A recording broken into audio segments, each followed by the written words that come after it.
নমস্কার বন্ধুরা, welcome to হুদাতি sports. তো এই ভিডিওটি ফুটবল নিয়ে হতে চলেছে। শুক্রবার রাতে জামশেদপুরের সাথে ম্যাচ ছিল মোহনবাগানের, যে ম্যাচটি 1-1 গোলে ড্র হয়। গোটা ম্যাচে প্রচুর সুযোগ পেয়েও একটির বেশি গোল করতে ব্যর্থ হয় মোহনবাগান। চলতি মরশুমে গোল করা প্রায় অভ্যাসে পরিণত করে ফেলেছেন মোহনবাগান অধিনায়ক। গতকাল রাতে জামশেদপুরের বিরুদ্ধে ম্যাচে একমাত্র গোলটি এসেছে তারই পা থেকে। এই নিয়ে 5টি গোল হয়ে গেল তার।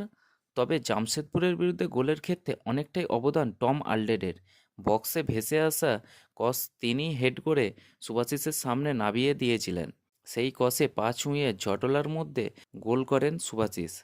গোলের পর এক পা তুলে সেলিব্রেশন করতে দেখা গিয়েছে তাকে।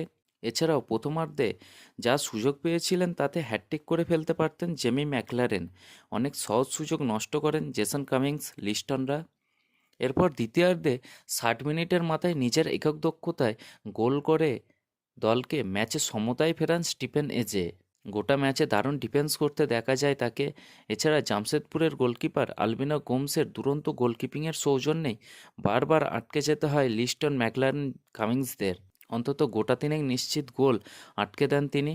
এই ড্রয়ের ফলে মোহনবাগান 16 ম্যাচে 36 পয়েন্ট নিয়েই শীর্ষে থাকলো এবং জামশেদপুর সমসংখ্যক ম্যাচ খেলে 28 পয়েন্ট নিয়ে দ্বিতীয় স্থানে উঠে এলো। অন্যদিকে বড় দায়িত্বে সুব্রত পাল। ফেডারেশন সূত্রের খবর, ভারতীয় ফুটবলের ডিরেক্টর হতে চলেছেন স্পাইডারম্যান সুব্রত পাল। গত বছর জুনে ভারতীয় দলের দায়িত্ব নিলেও এখনও জয় অধরা কোচ মানোলো মার্কেজের। ফিফা র্যাঙ্কিংয়েও ক্রমশ পিছিয়ে ভারতের স্থান এখন 126। তাই সুব্রত পালের ডিরেক্টর পদে আসা ভারতীয় ফুটবলের জন্য যে বড় পদক্ষেপ হতে চলেছে তা বলাই যায়। তো ভিডিওটি এখান পর্যন্তই। যদি ভিডিওটি ভালো লেগে থাকে লাইক এবং শেয়ার করবেন এবং চ্যানেলটি সাবস্ক্রাইব করবেন। ধন্যবাদ।